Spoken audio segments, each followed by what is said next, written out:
Bismillahirrahmanirrahim. Kita tengok soalan SPM 2025 kertas 1 soalan 39.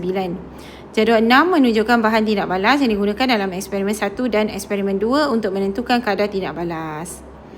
So dalam eksperimen 1 dia guna ketulan kalsium karbonat. Kita highlight ketulan kalsium karbonat dengan isi padu asid hidrokloriknya adalah 10 cm3. Dia guna asid hidroklorik dan kepekatannya adalah 1 mol per desimeter cube. Ini eksperimen yang pertama, lengkung yang pertama. Okey, untuk eksperimen yang kedua, dia guna serbuk kalsium karbonat berlebihan dengan 10 cm3 asid hidroklorik juga, kemularan dia sama. So basically untuk asid dia tak ubah apa-apa. Untuk kalsium karbonat dia ubah saiz. Okey. So, dia nak suruh graf manakah menunjukkan lengkungan yang betul untuk eksperimen 1 dengan eksperimen yang kedua. Okey, untuk lakar graf, dia ada dua bahagian. Okey. Satu tu adalah kecerunan, which is determined by kadar tindak balas. Satu lagi ni, bahagian ni, whether dia bertemu ke tidak. Ini adalah bilangan mol sebenarnya. Okey. So, kita tengok dulu bahagian yang kedua ni. Kita nak determine adakah lengkung ni akan bertemu sama macam B dan D ataupun dia separated sama macam A dengan C. Okey, cara nak tahunya adalah dia hanya akan bertemu, these two graphs lengkung akan hanya bertemu jika bilangan mol bagi kedua-dua lengkung adalah sama. Saya ulang. Lengkung graf ni hanya akan bertemu kat hujung dan tak separated macam A dan C jika bilangan mol lengkung 1 dan 2 sama. Kalaulah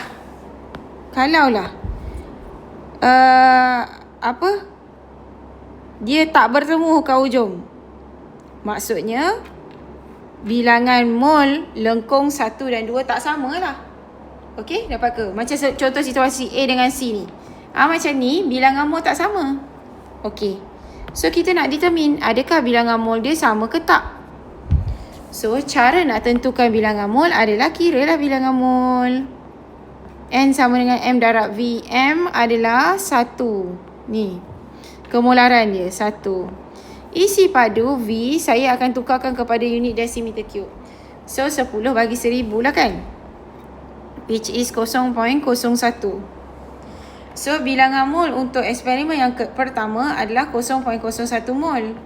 Eksperimen kedua pun isi padu dan kepekatan yang sama. So, kedua-duanya bilangan molnya 0.01 mol. So, maksudnya dia akan bertemu kat ujung lah. Betul tak? So, A dengan C dah salah dah. Okay. Now, kita nak determine is it lengkung B ke is it lengkung D? Okay, kita tengok ni. Perkataan ketulan. Ketulan ini saiz kalsium karbonatnya lebih besar. Bila saiz kalsium karbonat lebih besar, jumlah luas permukaan dia untuk kalsium karbonat itu adalah lebih kecil. Bila jadi macam ni, kadar tindak balas lebih rendah. So, untuk serbuk, dia adalah opposite kepada ketulan lah. Because serbuk, saiz kalsium karbonat ni lebih kecil. Bayangkan serbuk. Lepas tu menyebabkan jumlah luas permukaan kalsium karbonat tu lebih besar. Menyebabkan kadar tindak balas untuk set 2 tu adalah lebih tinggi. Okay. So, macam mana kita nak portray dia dekat dalam lengkung yang sama kan, masa kita nak draw. Okay, so lengkung kadar tindak balas yang lebih tinggi, dia akan lebih curam. Bahagian ni lebih curam. Alamak, mana dia? Bahagian ini adalah lebih curam.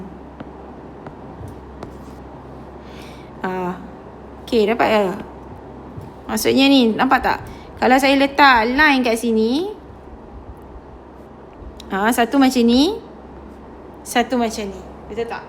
Okay, so itu saya hanya guna lengkung dekat A tu lah. Tapi A is not an option already. A dengan C dah out of the league already. Okay, dah kalah mati dah. Dah kalah singkir dah. Okay, so now antara dua-dua, set 1 dan set 2 ni, siapa punya kadar tindak balas yang lebih tinggi?